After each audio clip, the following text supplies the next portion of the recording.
లేవీకాండ గ్రంథాన్ని చదవడానికి మీకు ఆసక్తి లేదని తెలుసు, ఎందుకంటే అది అసహజమైంది. ముందు ఆ విషయం చూద్దాం. ప్రారంభంలో మానవులు దేవుని దగ్గర ఉండేవారని గుర్తుంది కదూ. తిరుగుబాటు చేయడం వలన దేవుడు వారిని తరిమేశాడు. అయితే ఆయన మనతో సంబంధం కలిగి ఉండాలని ఎప్పుడూ కోరుతుంటాడు. కాబట్టి ఆ సంబంధాన్ని తిరిగి నెలకొల్పి మానవుల్ని తన సన్నిధిలోకి తేవడానికి ఆయన ఒక కుటుంబాన్ని ఎన్నుకున్నాడు. అందుకోసం దేవుని సన్నిధి ఇశ్రాయేలీయుల మధ్య ఒక గుడారంలోకి దిగి వచ్చింది. ఇది అద్భుతం. కానీ అది ఒక సమస్య అయింది. ఆ సన్నిధి తీవ్రత వలన మోషే లోపలికి ప్రవేశించలేడు. యాజకులు సరైన పద్ధతిలో వెళ్ళకపోతే చనిపోతారు. ఆగండి, దేవుని సన్నిధి మంచిదే కదా, ఉన్నట్టుండి అది ప్రమాదకరంగా మారిందేంటి? ఈ విధంగా చెప్పొచ్చు. దేవుని సన్నిధి పూర్తి సూర్యుని శక్తితో మంచితనంతో పోల్చవచ్చును. నాశనం అయ్యేది అపవిత్రమైంది ఏదైనా అలాంటి పవిత్రమైన శక్తిని సమీపిస్తే కాలిపోతుంది. అందుకే సూర్యునిలా మంచిది, ప్రమాదకరము అయినా దేవుని సన్నిధిని వివరించడానికి లేవీకాండంలో పవిత్రత అనే పదం వాడారు. లేవీకాండం ముఖ్యాంశం ఇశ్రాయేలు ప్రజలు అపవిత్రులైనా దేవుని దగ్గరగా ఉండి నాశనం కాకుండా ఉండడం ఎలా అన్నదే. ఇదెలా జరుగుతుందో ఈ పుస్తకంలో 3 విధానాలు ఉన్నాయి. మీకు వింతగా అనిపించవచ్చు, కానీ జాగ్రత్తగా వినండి. 1 ఆచార కర్మకాండలు, 2 యాజకత్వం, 3 శుద్ధీకరణ నియమాలు. లేవీకాండం 7 భాగాలు చేయొచ్చు. ఒక్కొక్క పరిష్కారం ఈ గ్రంథంలో 2 భాగాల్లో వివరించి ఉంది. ఇక్కడ ఆచార కర్మకాండలు, ఇక్కడ యాజకులు, ఇదిగో అక్కడ శుద్ధీకరణ నియమాలు. ఇప్పుడు మొదటి పరిష్కారం. ఆచార కర్మకాండలు జంతు బలులతో నిండి ఉంటాయి. కాబట్టి లేవీకాండం ఈ బలులు ఎలా చేయాలో చెప్పే సుదీర్ఘమైన వివరణతో మొదలైంది. వీటిలో కొన్ని దేవా కృతజ్ఞతలు అని, మరికొన్ని నన్ను క్షమించు అని చెప్పేవిగా ఉంటాయి. ఈ పుస్తకం చివర మరికొన్ని కర్మకాండలు కనిపిస్తాయి. కొన్ని ప్రత్యేక దినాలు, పండుగలు ఆచరించడం గురించి. అవన్నీ దేవుడు ఇశ్రాయేలీయుల్ని ఏ విధంగా విమోచించి వారిని ఇతర జాతుల నుండి ప్రత్యేకపరిచాడు అని వివరించే పండుగలు. పవిత్రత అనే సమస్యకు రెండో పరిష్కారం యాజకులకు సంబంధించింది. నేరుగా దేవుని సన్నిధిలోకి వెళ్లడం ప్రమాదకరమని మీకు తెలుసు కదా. అందుకే ప్రజల తరపున తన సన్నిధిలోనికి రావడానికి దేవుడు కొందరు ప్రతినిధులను నియమించాడు. ఈ భాగంలో యాజకుల నియమానికి చేయాల్సిన పనులు, దీనిలోని 2వ భాగంలో యాజకులు ఇతరుల కంటే ఉన్నత ప్రమాణాలు కలిగి ఉండాలి అనే సంగతులు ఉన్నాయి. ఎందుకంటే వారు దేవుని సన్నిధికి సన్నిహితంగా ఉంటారు కాబట్టి. ఇక 3వ పరిష్కారం శుద్ధీకరణ నియమాలు. మిగిలిన వాటికంటే వీటిని అర్థం చేసుకోవడం మరింత కష్టం. ఉదాహరణకి, నీవు పరిశుభ్రమైన వాడివో కాదో తెలుసుకోవడం గురించి ఈ విభాగం వివరిస్తోంది. మరో మాటల్లో పవిత్రంగా లేక అపవిత్రంగా ఉండడం అన్నమాట. దీనిని గ్రహించడం మరింత కష్టం. ఉదాహరణకి, నీవు పవిత్రమైన స్థితిలో ఉంటే దేవుని సన్నిధికి దగ్గరగా జీవించగలవు. అపవిత్రమైన స్థితిలో ఉంటే ఆయన సన్నిధిలోకి వెళ్ళలేవు.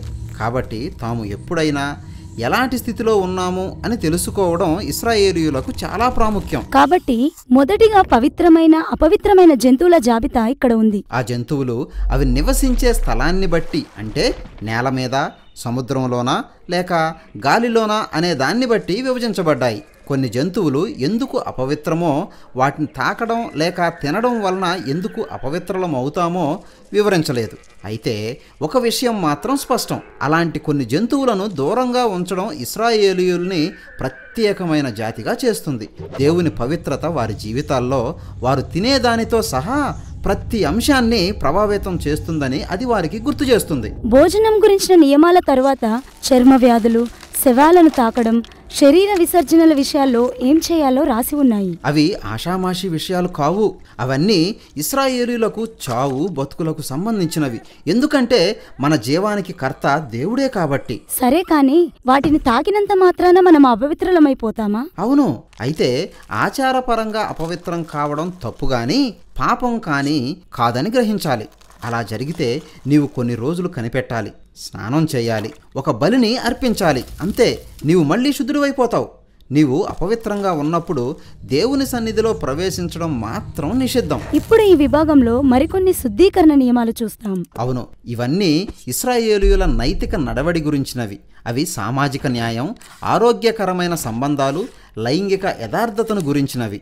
ఇశ్రాయేలీయులు వీటిని అనుసరించి జీవిస్తే వారు నైతికంగా పవిత్రులై దేవునికి దగ్గరగా జీవించగలుగుతారు. ఇవి మనం చూసిన 3 పరిష్కారాలు. ఈ పుస్తకంలో అవి చాలా కీలకమని మనం గ్రహించాలి.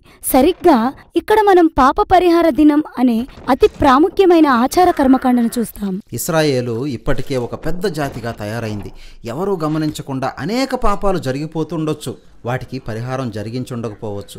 కాబట్టి సంవత్సరానికి ఒక్కసారి యాజకులు 2 మేకలను తీసుకొని వాటిలో ఒక దానిని చంపి దాని రక్తాన్ని నేరుగా దేవుని సన్నిధిలోకి తీసుకెళ్తారు. అది ఇశ్రాయేలు పాపాన్ని కప్పడం లేక పరిహరించడం అనే వాటికి సంకేతం. అవును, చాలా అసాధారణంగా ఉంది. అయితే ఈ బలికి భావం తరువాతి అధ్యాయంలో వివరించారు. ఆ జంతువు రక్తమే దాని ప్రాణం, కానీ ఆ మేక ప్రాణం మనకు బదులుగా అర్పించబడిందని దేవుడు చెప్పాడు. ఇశ్రాయేలు ప్రజల పాపానికి రావలసిన శిక్షను ఆ మేక తీసుకొని వారిని తప్పించింది అని అర్థం. ఇప్పుడు రెండో మేక సంగతి. అవును, యాజకుడు దానిపై తన చేతిని ఉంచి ఇశ్రాయేలీయుల పాపాన్నంతటినీ ఒప్పుకొని వారి పాపాలను ఆ మేకపై మోపుతాడు. అప్పుడు ఆ మేకని దూరంగా అరణ్యంలోకి తరిమేస్తారు. దానిని విడిచిపెట్టే మేక అని పిలుస్తారు. అవును, ఈ మాట నేను కూడా విన్నాను. ఇశ్రాయేలు పాపాన్ని దేవుడు తన కృపతో ఏ విధంగా తీసేస్తాడో చూపడానికి ఇదొక శక్తివంతమైన ఉదాహరణ. ఏదేమైనా ఉన్నమాట చెప్పుకోవాలి, ఈ జంతుబళ్ళు ఎంతైనా క్రూరమైనవి కదా. అయితే ప్రాచీన ప్రపంచంలో దేవుళ్ల దయ పొందడానికి ప్రధాన మార్గం బలులు అర్పించడమే అని మనం గుర్తుంచుకోవాలి. సమస్యల్లా ఆ దేవతల ప్రవర్తన ఎప్పుడూ ఒకే రకంగా ఉండదు.